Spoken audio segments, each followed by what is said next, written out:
우리 함께 말씀 나누시며 나아가실 텐데, 우리 기뻐하며 감사하는 마음이라는 제목으로 우리 함께 빌립보서 4장 말씀 함께 읽으시며 나아가시겠습니다.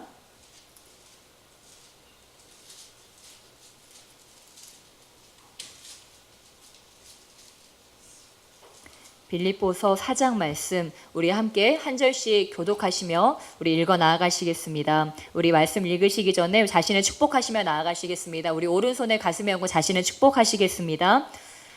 하나님의 말씀은 살아 있습니다. 말씀은 하나님이십니다. 하나님, 오늘도 저에게 말씀하여 주시옵소서. 종이 듣겠나이다. 종이 따르겠나이다. 아멘. 아멘. 우리 한 절씩 교독하시며 읽어 나아가시겠습니다. 그러므로 나의 사랑하고 사모하는 형제들, 나의 기쁨이요 면류가 아닌 사랑하는 자들아, 이와 같이 주 안에 서라. 빌립보서 4장입니다.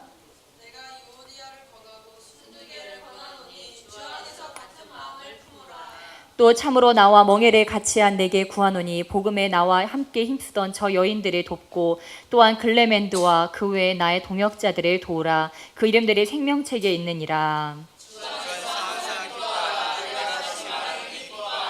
너희 관용을 모든 사람에게 알게 하라. 주께서 가까우시니라.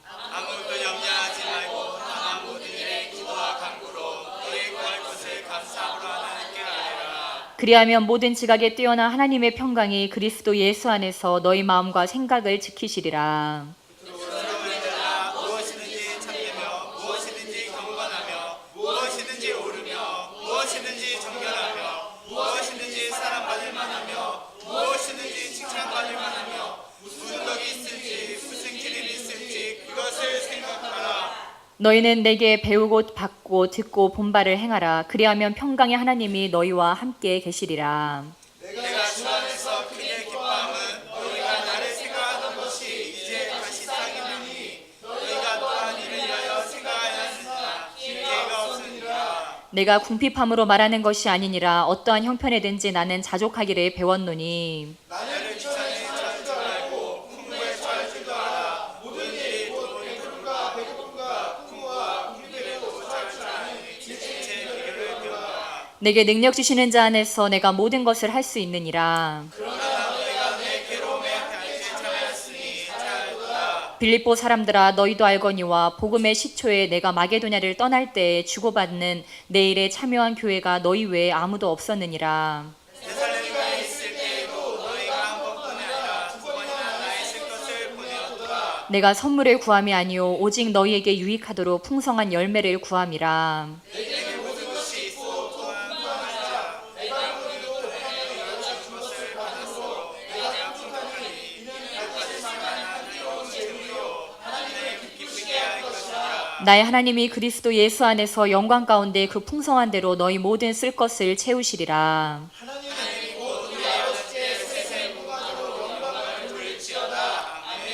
그리스도 예수 안에 있는 성도에게 각각 문안하라. 나와 함께 있는 형제들이 너희에게 문안하고. 함께 읽겠습니다. 주 예수 그리스도의 은혜가 너희 심령에 있을지어다. 아멘. 예, 빌립보서 4장 말씀 가지고 기뻐하며 감사하는 마음이라는 제목으로 함께 말씀 나누겠습니다. 예, 우리 빌립보서 4장 말씀 너무 많이 나눴죠. 그래서 여러분 거의 외우실 지경이 되셨을 거예요. 그렇죠? 오늘 나누는데 처음 보는 것 같다. 그러면은 다시 한번 되짚어 보세요. 그럼 빌립보서 4장 말씀은 아마 굉장히 많이 나눴을 겁니다. 왜 하나님께서 우리에게 이렇게 빌립보서 4장 말씀 많이 주실까요? 예, 우리에게 지금 필요하기 때문에 이런 말씀을 주시는 줄 믿습니다.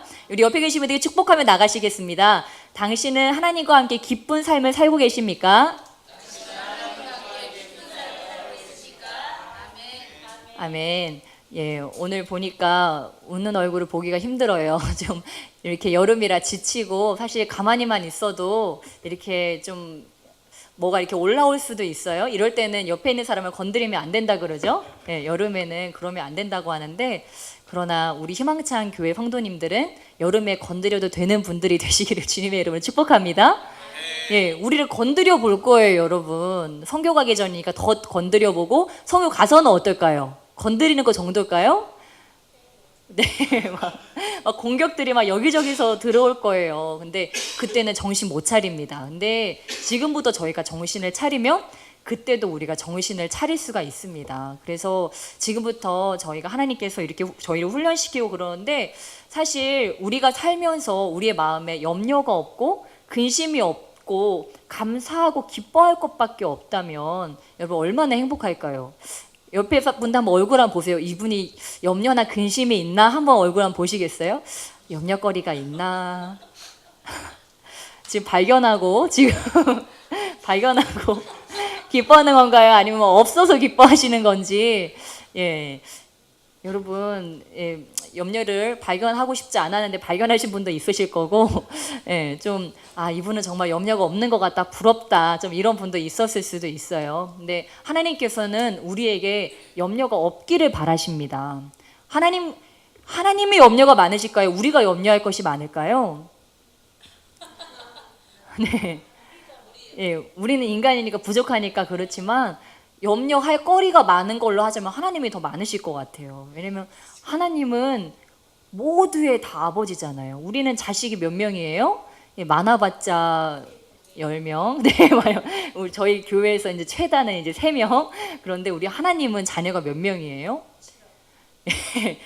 우리 역시 그래도 권사님이 제일 세계에 성교에 관심이 있으시기 때문에 이렇게 좀 억단위까지 나오는데, 예, 그 모든 인류가 75억이 됐든 그 인류의 모든 아버지이기 때문에, 예를 들면 지금 난민들 막 있잖아요. 우리는 그냥 우리 자식들 잘 되는 것만 바라고 있는데, 하나님 입장에서는 자식들이 나라를 잃고 인권을 잃고 막 유리하고 있으면 그거 보면서 하나님 마음이 편하지는 않을 것 같아요. 그러면서 그래, 저럴 수도 있지, 뭐 이러시지는 않으실 거 아니에요. 하나님 마음이 찢어지실 거 아니에요. 그러니까 하나님이 어떻게 보면 우리보다 염려할 게 훨씬 더 많아요. 또 하나님이 우리에게 이렇게 아름다운 자연을 주지 않으셨습니까? 이제 우간다에 가시면 이제 보실 거예요. 하나님이 태초에 얼마나 아름답게 자연을 만들어놨는지. 우리는 보면 다 파괴시켜 놔가지고 지금 우리는 정말 어디 막 찾아가야지 볼 수 있지 않습니까? 물론 여기 근처 바노로스만 가도 볼 수는 있지만, 하나님은 우리 자연을 너무 아름답게 만들어놨어요. 근데 우리 인간들이 맨날 자고 일어나면 하는 게 뭐예요? 그 자연 개발하고 파괴하고 오염시키고, 이게 사람들이 맨날 하는 일이에요. 그러니까 하나님은 보실 때에는 정말 이렇게 염려하기로 하자면 하나님도 끝이 없으실 것 같아요. 근데 참 그럼에도 불구하고 하나님 안에 있는 그런 바울은 또 여러분, 바울이 염려가 많을까요? 우리가 염려가 많을까요? 염려할 거리로 따지자면 교회는 우리는 교회 하나잖아요. 그런데 바울은 교회가 몇 개예요. 그러니까 이 교회가 좀 괜찮은가 싶으면은 저 교회에서 또 문제가 터지고, 이제 교회들 다 잡았다, 이제 괜찮다 싶으면은 또 어디서 두더지처럼 또 문제가 생기고. 그러니까 바울은 이 바람잘 날이 없는 아마 그러한 삶을 살았을 것입니다. 거기다가 교회만 그런가요? 자기 신변의 위험도 계속 닥치니까 이게 염려할 것이 많음에도 불구하고 바울이 계속 우리에게 권면합니다. 아무것도 염려하지 마라. 우리 그렇게 이야기합니다. 염려할 것이 진짜 없는 사람이, 문제거리가 아무것도 없고 정말 편안한 사람이 이런 말을 한다면 우리가 당신은 염려할 게 없잖아요. 그러니까 그렇게 말하죠. 당신은 살기 편하고 걱정거리가 없으니까 염려하지 말라고 하지. 지금 내 삶을 보십시오. 그럴 수 있는데 이분은 그거 아니에요. 재산이 있는 것도 아니고 걱정거리가 없는 것도 아니고 삶이 보장될 것도 아니고, 남들은 다 가지고 있는 편안한 가정조차 없어요. 따뜻한 가정도 없어요. 자기 마음을 그냥 다 토로할 그런 짝꿍도 없어요. 그럼에도 불구하고 아무것도 염려하지 말아라, 이렇게 말하고 있습니다. 여러분, 우리가 아무것도 염려할 필요가 없는 줄로 믿습니다. 이것은 하나님의 명령인 줄 믿습니다. 모든 염려를 다 주께 맡겨드리시기를 주님의 이름으로 축복합니다. 네, 우리는 모든 것을 염려할 필요가 없습니다. 왜냐? 우리 바로 말씀으로 함께 보시겠습니다. 우리 빌립보서 우리 4장 6절로 7절 말씀 함께 읽겠습니다. 시작. 아무것도 염려하지 말고 다만 모든 일에 기도와 간구로 너희 구할 것을 감사함으로 하나님께 아뢰라. 그리하면 모든 지각에 뛰어난 하나님의 평강이 그리스도 예수 안에서 너희 마음과 생각을 지키시리라. 아멘. 예. 하나님께서 우리가 아무것도 염려하지 않고 그 모든 것들을 감사함으로 주님께 아뢰을 때, 우리의 부족한 것들을 감사함으로 주님께 아뢰을 때 모든 것들의 모든 지각에 뛰어나신 하나님께서 우리의 부족한 것도 다 알고 계시고 그것들을 어떻게 채울지도 다 알고 계시고 우리의 삶의 끝이 어떻게 될지도 다 알고 계신 하나님께서 주님의 평강으로 우리의 마음과 생각을 지켜주신다고 말씀하십니다. 근데 여기 보니까 하나님께서 너희의 재물을 다 채워주시리라, 아니면 하나님께서 너의 환경의 문제를 다 해결해 주시리, 이런 말이 여기 있나요? 그럼 뭐만 써 있나요? 하나님께서 뭘 해주신다고 말씀하시나요? 7절 말씀 다시 한번 읽겠습니다. 시작. 그리하면 모든 지각에 뛰어난 하나님의 평강이 그리스도 예수 안에서 너희 마음과 생각을 지키시리라. 아멘. 예, 참 어떻게 보면 이렇게 뭐 그렇게 든든한 말이 아닐 수도 있어요. 그런데 하나님께서 우리의 생각과 마음을 지켜주신다고 말씀하십니다. 여러분, 우리에게 지금 뭐 돈이 있고 없고 나의 환경에 어떤 문제가 해결되고 해결되지 않고보다 더 중요한 것은 하나님의 평강이 나의 마음을 지키는가 지키지 못하는가, 이것이 훨씬 더 중요하다고 하는 사실입니다. 예를 들어서 저기 뭐 재벌이 있어요. 빌딩이 몇 개예요. 빌딩이 막 뭐 수십 개고 뭐 세계적으로, 진짜로. 근데 제가 그 중국에 대부호가 있는데 그 대부호가 정말 불행하다는 얘기를 들었어요. 그 대부호는 그 부를 유지하고 어마어마한 지금 부를 유지하고 살아가고 있지만 하루도 행복하지 않다고 그런 얘기를 들었어요. 근데 그게 도대체 무슨 소용일까 싶어요. 근데 그 사람은 그거를 유지하기 위해서 하나도 행복하지 않은 채로 그냥 돈의 노예처럼 맨날 그렇게 살아가는 거예요. 저는 그런 사람들보다 우리 예수님 믿는 사람이 훨씬 낫다고 생각합니다. 그렇게 돈 벌어가지고 그 돈의 노예가 돼서 살 바에야 하루를 살아도 그냥 뭐가 없어도, 사실 사람이 소유가 많아지면 많아질수록 더 골치가 아프거든요. 그거를 관리해야 되고 또 소유가 많으면 그 사람을 다 부려야 되잖아요. 그러니까 그 사람을 또 다 부려야 되기 때문에 또 이 골치가 아프고 그렇습니다. 근데 하나님께서는 우리에게 그 많은 것들을 주시는 그 어느 것보다도, 그거 다 가지면 뭐합니까? 그것보다도 우리의 마음과 생각을 지키시기를 원하신다고 하는 사실입니다. 그리고 하나님께서는 단순히 우리의 마음과 생각을 지키시는 것으로 우리의 삶의 수준을 끝내려고 하지 않으십니다. 우리의 생각에 하나님의 평강이 임하게 될 때, 우리의 생각에 하나님의 생각과 하나님의 평강이 임하게 될 때 재물과 그 다른 모든 것들이 다 우리의 삶에 사실 들어오게 됩니다. 우리가 얼마든지 지금 이 순간에도 돈 문제로 맨날 정전긍긍하며 살 수도 있어요. 아니면 나의 삶에 해결되지 않은 문제를 가지고 맨날 그거 가지고 스트레스 받으며 살아갈 수도 있어요. 그런데 여러분, 그거는 선택의 문제입니다. 주변에 보세요. 누구는 있어서 그렇고 누구는 없어서 그런 그 문제가 아니에요. 이거는 재물에 있고 없고, 문제가 있고 없고의 문제가 아니에요. 무엇이 문제입니까? 마음의 문제라고 하는 것입니다. 생각의 문제라고 하는 거예요. 그러니까 자꾸 이 바울은 어떻게 보면 이 사람들이, 바울은 일이 없어요. 그러니까 잡이 없고 또 자기가 뭐 어디에서 주기적으로 들어오는 그런 뭐 후원도 아마 없을 거예요. 그러니까 지금 빌립보 사람들한테 감사하다고 하잖아요. 왜 감사해요?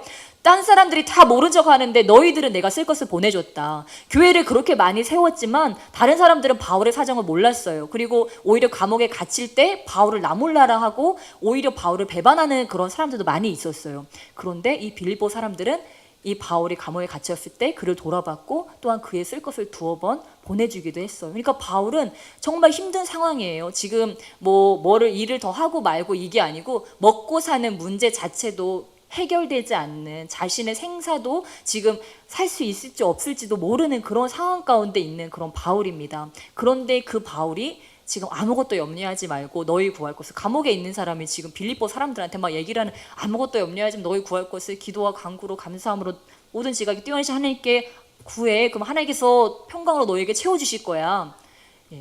그에게 하나님께서 그것을 먼저 맛보게 하셨고 그 안에서 바울이 모든 것들을 해냈기 때문에, 바울은 한번 간증이 있지 않습니까? 감옥에 있었는데 어떻게 됐어요?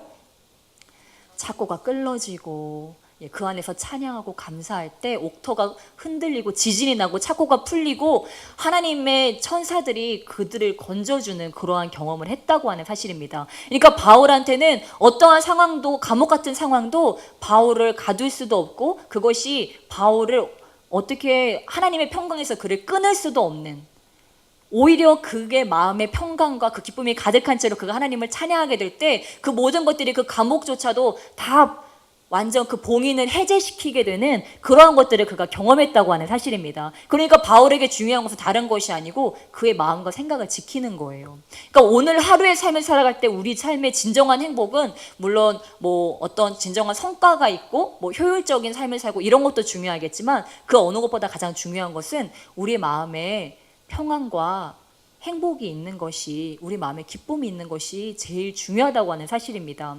그래서 요즘에 이제 저희 목사님께서 저에게 맨날 축복 기도를 해주세요. 이제 그 전에 안 그러셨는데 자식이 좋긴 좋나 봐요. 아무튼 우리 목사님이 맨날 저한테 축복 기도 해주시는데, 근데 제가 축복 기도를 남한테 해주기만 했지 저도 이렇게 받아본 거는 얼마 안 되거든요. 근데 목사님이 저한테 축복 기도 해주시는데 제가 늘 목사님한테 받고 싶은 그런 축복 기도가 있어요. 그래서 얼마 전에 제가 목사님도 부탁했어요. 목사님 저 받아 축복 기도 해주실 때 이 기도도 해주시면 안 돼요 하고 말한 게 저를 위해 기도해 줄 때는 제가 행복하도록 기도해 달라고 제가 그거를 부탁했어요. 근데 살아보니까 뭐 얼마 살진 않았지만 이 마음에 근심이 없고 행복한 것만큼 중요한 게 없더라고요. 뭐 내 삶에 성과가 있고 내 삶에 문제가 없고 뭐 큰 성공을 하고 이것보다 더 중요한 것은 무엇을 하든지 지금 내가 행복한 것, 이것이 가장 중요하더라고요. 그리고 그것이 또한 제가 생각할 때 제일 중요한 태교라고 생각해요. 아이에게 해줄 수 있는 게 내가 행복한 게, 부모가 행복한 게 또한 아이한테 해줄 수 있는 제일 중요한 거라고 생각하는데 그래서 요즘은 너무 행복해요. 목사님이 저를 축복해도 해주실 때마다 전도사님이 행복하게 해주세요 이런 기도를 해주셔서 너무 행복해요.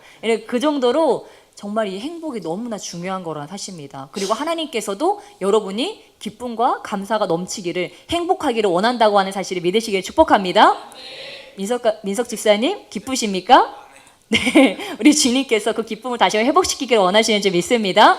예, 염려할 게 없진 않아요. 우리의 삶에 늘 염려할 것들이 따라다녀요. 그리고 그 염려를 바라보면 바라볼수록 점점 더 커져요. 근데 여러분 그 염려를 그냥 지나치지 마시기를 축복합니다. 그것을 붙잡고 그것이 더 이상 나의 삶에 염려가 되지 않도록 그것을 해결해 버리세요. 이거를 그냥 이거를 뭐 나에게 지금 이런 재정에 문제가 있어. 그러면은 이거를 나는 왜 돈이 없을까?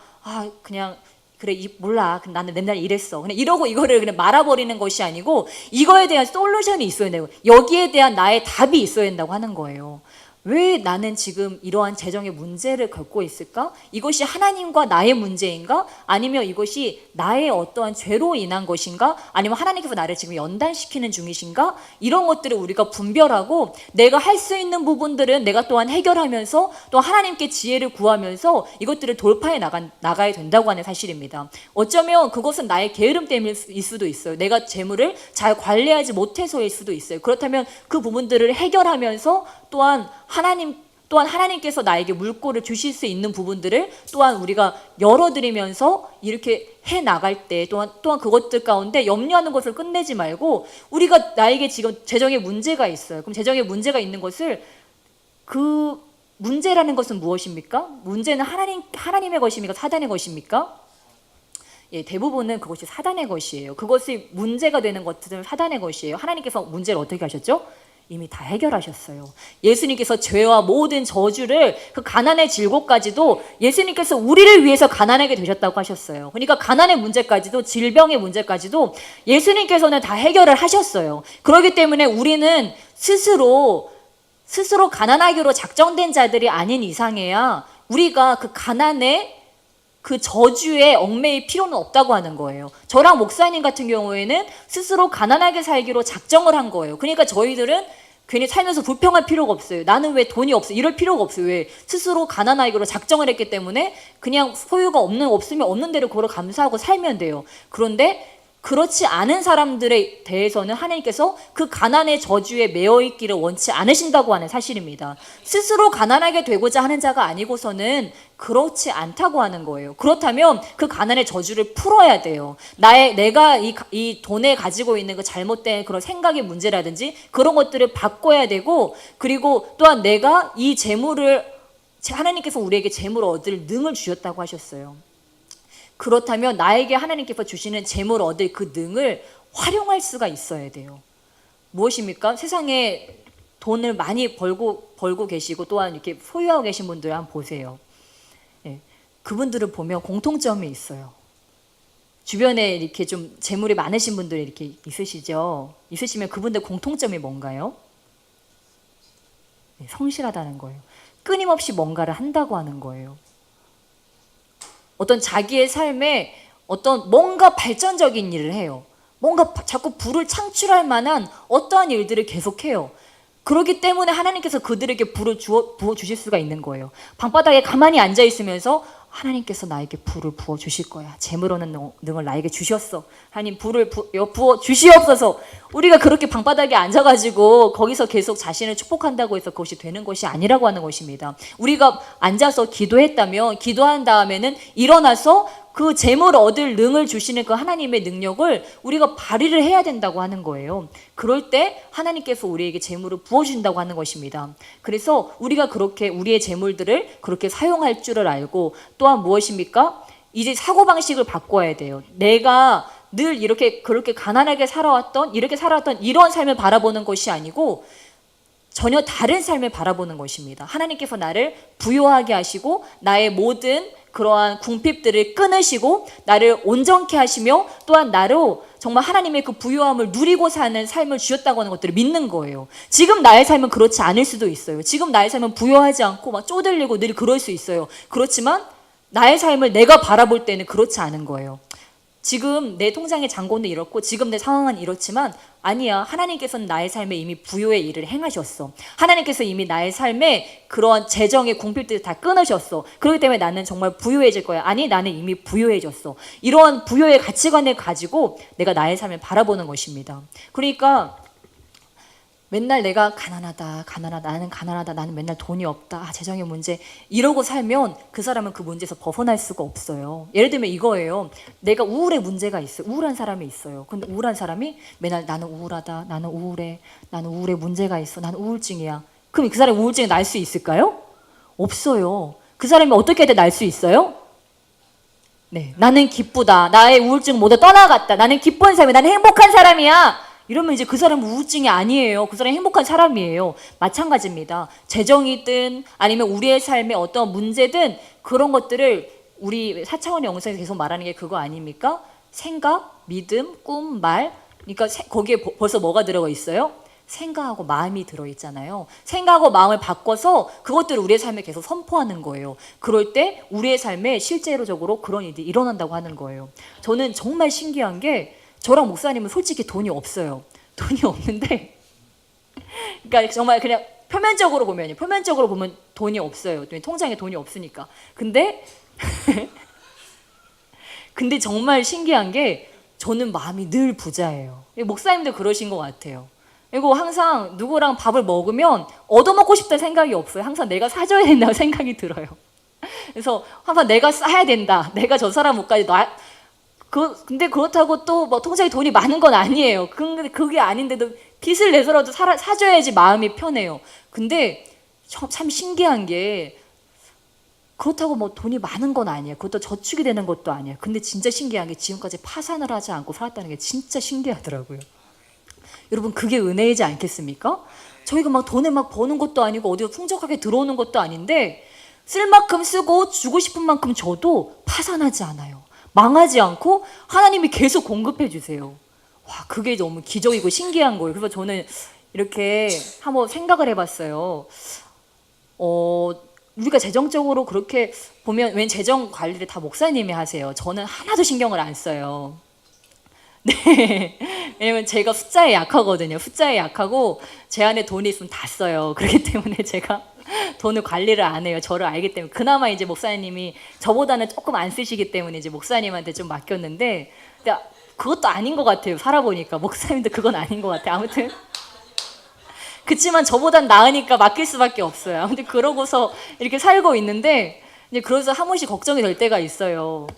저는 무조건 써요. 목사님 쓰세요 그러는데 목사님은 재정을 관리하니까 그 잔고를 다 알잖아요. 다음에 또 뭘 메꿔야 되고 공과금을 뭘 내야 되고 교회 뭐를 내야 되고 이걸 다 아시잖아요. 그러니까 한 번씩 걱정이 될 때가 있어요.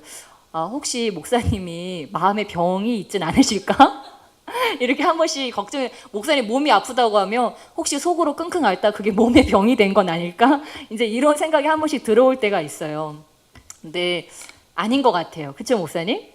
네, 목사님도 별로 뭐 걱정 없이 사시는 것 같은데, 예, 근데 생각해 보니까 막 저희가 막 장고를 막 쌓아놓고 막 부를 축적하고 이런 건 아니지만, 와, 이게 은혜구나. 어쨌든 우리가 살고 싶은 대로, 하고 싶은 대로, 베푸고 싶은 대로 그렇게 살면서 우리가 이렇게 마이너스가 되지 않고 이 삶을 유지할 수 있는 이게 진짜 엄청난 은혜다. 그러니까 하나님께서 한 번도 우리를 주저앉힌 적이 없으신 게 엄청난 은혜다. 이런 생각이 들더라고요. 정말 그 하나님께 영광을 돌립니다. 예, 그래서 더 깨닫게 된 것이 이게 마음의 문제라는 걸 깨닫게 됐어요. 그러니까 제가 하고 싶은 말은 저희는 통장으로 보나 뭘로 보나 가진 게 없지만 저희 마음은 정말 부자라고 하는 것들을 깨닫게 되었어요. 우리가 하고 싶은 것을, 우리가 하나님 안에서 행하고 싶은 것을 하나님께서 한 번도 행하지 못하게 막으신 적이 없으시고 그 모든 것들을 할 수 있게끔 늘 인도해 주셨고 늘 채워주셨고 늘 우리에게 공급해 주셨다는 것들을 깨달을 수가 있었습니다. 여러분, 여러분이 부자라는 것들을 깨달으실 수 있으면 축복합니다. 여러분이 파산하지 않은 것은 주님의 은혜인 줄 믿습니다. 우리 옆에 계신 분들께 축복하며 나가시겠습니다. 하나님께서 당신을 책임지십니다. 아멘. 예, 근데 책임진다고 우리가 가만히 있으면 될까요? 네, 네. 하나님께서 우리를 책임져 주시지만 책임져 주시는 것에 또한 감사한 만큼 또한 우리가 주님께 나아가야 될 줄로 믿습니다. 주님께 나아가고 또한 이 세상 가운데서 우리가 무언가 더 발전적으로 내가 예전에 10분 기도했다면 더 감사해서 내가 기도를 20분 해야지.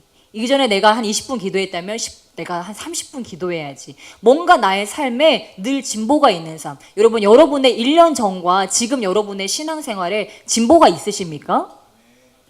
계속 진보가 있으시길 주님을 축복합니다.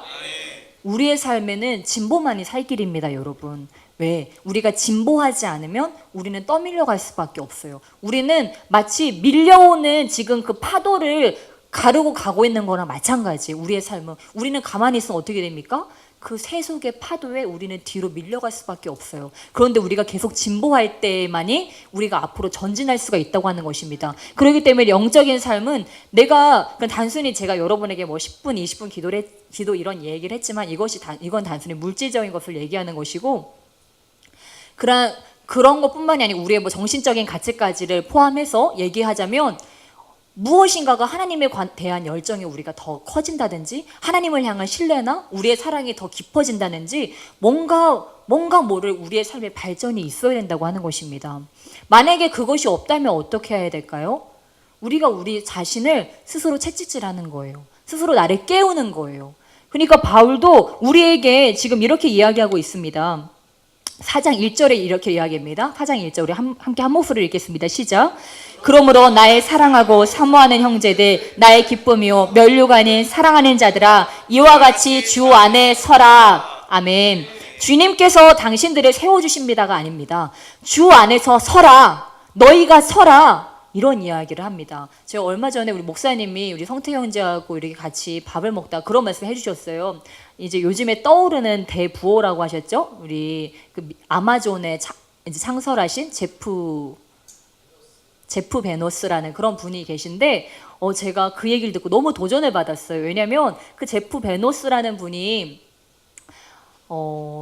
부모님께서 그를 양육할 때 어떤 일을 하든지 스스로 하고 또한 그 자기가 한 일에 대해서는 책임을 지게 했대요. 그러니까 자기가 어떠한 일을 하면 그 일에 대한 책임은 자신이 분명하게 지도록 몇 살 때부터 교육했냐면 5살, 6살 때부터 그렇게 스스로 어떠한 일을 추진하고 어떠한 일을 책임지는 그 훈련을 정말 조기 교육을 한 거죠. 그때부터 교육을 했대요. 그래서 나중에는 이분이 12살이 되었을 때는 그 지역사회 그 아이들을 위해서 캠프를 열어서 그 캠프에 얼마의 수익을 남겼다고 하셨죠? 그때?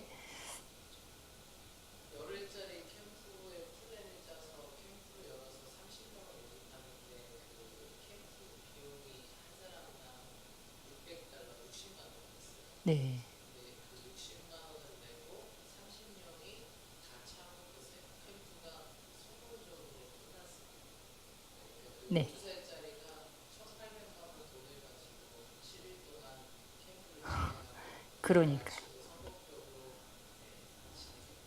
그러니까요. 지금 저희 주일 학생들 매주 캠프를 가는데 애들이 캠프를 가는 게 아니고 그 중에 한 명이 캠프를 열어서 60만 원씩을 내고 30명을 인원 제한을 넣어서 30명까지 커트라인인 거예요. 30명 이상은 안 받는 거예요. 그 30명을 하루 이틀 3일 열흘에 커리큘럼을 싹 짜가지고 뭐 강사를 초빙했든지 뭐 아무튼 그렇게 해가지고 커리큘럼을 짜서 애들이 60만 원씩 애들이 내고 만족스럽게 그 캠프를 잘 마치고 갔다고 하는 거죠. 그러면 60만 원이 30명이면 얼마인가요? 제 계산이 아니에요. 1,800만 원. 1,800만 원의 수입이니까 뭐 그 중에 얼마는 남았겠죠. 그러니까 걔가 그 12살의 나이에 그런 정도의 자립심과 그런 사업 수완을 할 수 있는 정도 아이가 됐다고 하는 것입니다. 근데 저는 너무 궁금한 게 그 부모님이 그 아이를 어떻게 그렇게 독립적이고 자신의 일에 책임을 지게 키웠는지 저는 그게 너무 궁금하더라고요. 그래서 굉장히 도전이 됐어요. 근데 오늘 지금 바울이 지금 하는 말도 저는 비슷한 말인 것 같아요. 바울이 지금 이들에게 서라 이렇게 이야기를 하는 거예요. 무엇입니까? 이 아이가 그렇게 될 수 있었던 것, 그 아이가 5살, 10살 때 그렇게 훈련을 받고 12살에 그렇게 될 수 있었던 것은 그 아이가 스스로 설 수 있는 아이가 됐기 때문일 것입니다. 만약에 이 아이를 맨날 얼러주고 아이고 너 그랬니? 아이고 그랬어? 그러면서 맨날 그 아이의 욕구를 다 채워주고 애가 무슨 제리하면 그거 다 책임져주고 아니야 너 그랬어? 알았어 내가 해결해줄게 하면서 해주고 뭐 숙제 해오면 내가 다 해주고 이렇게 만약에 애를 키웠다면 그 애가 그렇게 될 수 있었을까요? 절대 될 수가 없죠. 왜요? 그 아이 안에는 이미 그렇게 될 수 있는 씨앗이 이미 다 있어요. 여러분 안에는 없을까요? 여러분 안에는 없을까요? 왜 못 믿으시는 눈치죠? 여러분 안에도 이미 있어요. 여러분 안에도 이미 그 아이처럼 12살에 캠프를 열어서 성공적으로 할 수 있는 씨앗이 다 있어요. 그런데 그게 발현되지 못했을 뿐이에요. 그러니까 지금도 발현될 수 있어요. 우리 채경이 어디 있어요? 채경이도 발현될 수 있어요. 근데 그거를 우리 보통의 지금 한국 교육은 어떻습니까? 지금 한국의 교육은 그거를 부모님들이 다 해줘야 되는 시스템이죠. 그러니까 부모님들이 경쟁 사회, 초등학교에 들어가면 부모님들이 과제 경쟁 사회예요. 저도 예전에 이렇게 아이들 아이들 그 토론 수업 그거를 이제 저도 해본 적이 있는데 하면 이거는 그 선생님들 싸움 또 부모님들 싸움이에요. 선생님들이 과제를 해주고 뭐 글을 써주고 막 이렇게 해가지고 애를 막 훈련을 시켜가지고 이렇게 저희 때는 그런 게 뭐 있어요. 그냥 지가 하면 하는 거고 아니면 많은 거고 이렇게 하는 건데 요즘에는 다 잘해야 돼요. 막 그러니까 부모님들이 선생님들이 근데 그게 사실은 아이들을 다 망치는 거예요. 지금 아이들의 가능성을 다 짓밟는 거예요. 왜? 아이들은 그걸 충분히 다 할 수 있거든요. 자기를 스스로 힘으로 충분히 할 수 있는데 충분히 책임질 수 있고 다 할 수 있는 것을 우리 어른들이 스스로 해주면서 책임지지 못하게 하는 거예요. 그러니까 저는 신앙조차도 점점 그렇게 되는 사회가 되고 있지 않나 싶어요. 신앙도 예를 들면 우리가 어디에 가서 뭐 정말 멋진 예배에 가서 막 우리가 정말 멋진 서비스 같은 그런 워십 같은 그런 것들을 우리가 제공받아야지만 우리의 신앙이 자라는 것이 아니고 우리가 하나님 앞에 설 때 우리의 신앙이 자라거든요. 근데 이제는 점점 하나님 앞에 서는 시간보다 누군가 당신 얼마나 기도합니까? 뭐 기도 시간이 얼마입니까? 이게 문제가 아니에요. 어디 가면 그 교회 찬양이 엄청나. 어디 가면 그 교회 뭐 어떻고 어디 말씀이 너무 좋아. 어디 가면 저희 사람들이 뭐 기도를 열심히 이런 것이 아니고 어디 찬양이 좋고 어디 말씀이 좋고 어디 프로그램이 좋고 어디 교육이 좋고 어디 뭐 교회 커리큘럼이 잘 돼 있고 이제 이런 사회가 됐다고 하는 거예요. 그러면 어때요? 찬양이 멋져요. 찬양이 멋지고 막 전문가들 막 성악가들 다 갖다 놓고 해가지고 정말 전문가들 또 악기 세션은 어때요? 다 전공자들 해가지고 하고 또 말씀 전하는 분들은 막 독일 막 미국 다 유학 갔다 와가지고 말씀 막 전해요. 그렇게 최고로 예배를 드렸어요. 그러면 내 신앙이 최고가 되는 건가요? 아니라고 하는 거예요. 내가 하나님 앞에 설 때 내가 스스로 내가 나의 우울함과 나의 힘든 그런 상황 가운데 내가 지금 좌절할 수밖에 없고 또한 염려할 수밖에 없는 그런 상황 가운데 내가 스스로 설 때 하나님을 붙잡고 내가 서면서 내가 기뻐하기를 결단하고 내가 기도하기로 결단하고 내가 그 시간 주님 앞에 무릎 꿇으면서 나의 신앙을 쌓아 나갈 때 우리의 신앙이 자란다고 하는 사실입니다. 그래서 저는 제 신앙이 제일 좋았을 때가 신학교 때예요. 사실 지금보다 신학교 때가 제일 좋았어요. 왜냐면 지금은 제가 이렇게 의지할 멘토도 있고 또한 같이 기도할 동역자들도 있잖아요. 저는 신학교 들어갔을 때 아무것도 없었어요. 의지할 멘토도 없고 같이 기도를 부탁할 믿을 만한 동역자도 없었어요. 그러니까 어떡하겠어요? 죽기 살기 하나님은 붙잡는 거예요. 왜? 내가 하나님 붙잡지 않으면 나는 설 수가 없기 때문에, 살 수가 없기 때문에 죽어라 하나님 붙잡는 거예요. 그러니까 어때요? 그 하나님과 더 친밀한 그 교제를 나누게 되니까 하나님께서 저의 멘토가 되어주시고 하나님께서 저의 동역자가 되어주셔서 저의 모든 것들을 공급해 주시고 그때 저는 모든 것들을 배웠어요. 사실 그 성령님께 모든 것을 배웠어요. 그때만큼 저의 신앙이 성숙했던 때가 없었던 것 같아요. 무엇입니까? 세상에 아무것도 의지할 것이 없기 때문에 주님을 붙잡음으로 그 안에 설 수 있었다고 하는 사실입니다. 이 시간 우리에게 필요한 것은 여러분 다른 것이 아닙니다. 바로 우리가 주님 앞에, 주님 안에 우리가 서는 것이 우리에게 가장 중요한 줄로 믿습니다. 주님 안에 쓰라고 했어요. 바울이 이들에게 더 이상 줄 건 없어요. 감옥에 갇혀 있는데 자기의 가장 사랑하는 자 무엇이라고 이야기합니까? 이들에게 바울은 나의 사랑하고 사모하는 형제들이었고 나의 기쁨이었고 면류관이었어요. 그들이 바로 자기의 삶의 모든 거예요. 나의 사역에 바울은 사역이 모든 것이 아니었겠습니까? 그렇다면 바울이 영적으로 낳은 그 자녀들이 바울의 기쁨이고 면류관이고 그의 모든 것이었다고 하는 사실입니다. 근데 그들에게 자기가 해줄 수 있는 게 아무것도 없어요. 근데 그들에게 굳게 서라고 이야기하면서 어떤 것이 굳게 서는 것인가에 대해서 이야기합니다. 우리 함께 다시 말씀으로 보시겠습니다. 우리 빌립보서 우리 4장 우리 4절로 6절까지의 말씀, 4절로 6절까지의 말씀 무엇이 굳게 서는 것인가 함께 읽겠습니다. 시작. 주 안에서 항상 기뻐하라. 내가 다시 말하노니 기뻐하라. 너희 관용을 모든 사람에게 알게 하라. 주께서 가까우시니라. 아무것도 염려하지 말고 다만 모든 일에 기도와 간구로 너희 구할 것을 감사함으로 하나님께 아뢰라. 아멘. 예, 주 안에서 기뻐하는 것이 우리 힘인 줄 믿습니다. 예, 여러분 우리가 기뻐하는 것은 정신이 나갔기 때문에 기뻐하는 것이 아니고 주님께서 우리의 모든 것들을 책임져 주시기 때문에 우리의 영혼을 속량해 주셨고 또한 우리의 가정과 이 나라와 이 모든 것들 세상이 다 멸망한다 할지라도 우리 주님께서 우리를 책임져 주시기 때문에 우리는 기뻐할 수 있는 줄로 믿습니다. 아멘.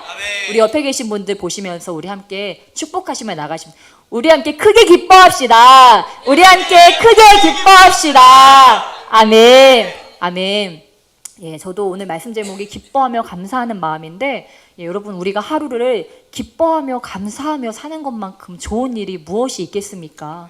기뻐하고 감사하고 정말 여러분이 어린아이에게 조그만 것을 해줬어요. 조그만 것을 해줬는데 어떤 아이들은 아무 말이 없어요. 근데 어떤 아이는 감사합니다 하면서 갔어요. 그러면 여러분 마음이 굉장히 기쁘지 않습니까? 예, 여러분 마음이 괜히 좋죠. 물론 어린아이들은 감사합니다라는 말을 할 정도로 지각이 있진 않아요. 그런데 그런 말을 그 아이가 했다는 게 기쁜 거예요. 얘가 이렇게 감사를 느끼고 그 감사를 표현할 수 있구나. 하물며 그 어린아이가 그런데도 그렇게 우리 마음도 기쁠 텐데 여러분 우리가 기뻐하며 감사하며 살 때 우리 하나님께서 얼마나 또한 기쁘시겠습니까? 여러분 하나님을 사랑하십니까? 네. 하나님을 기쁘시게 해드리기 원하십니까? 네. 하나님께서 우리로 인하여 기뻐하시고 또한 감사하시는 것처럼 우리도 하나님을 기뻐하며 감사하는 삶을 사시길 주님의 축복합니다. 네, 우리 그 주님을 믿으시며 우리 함께 찬양하며 나아가시겠습니다. 우리 1번 은혜 아니면 살아갈 수가 없네. 우리 함께 고백하시면서 아버지 제가 기뻐할 수 있고 감사할 수 있는 것은 주님께서 우리에게 큰 은혜를 허락해 주셨기 때문입니다. 우리 그렇게 그 은혜를 고백하며 함께 찬양하시겠습니다.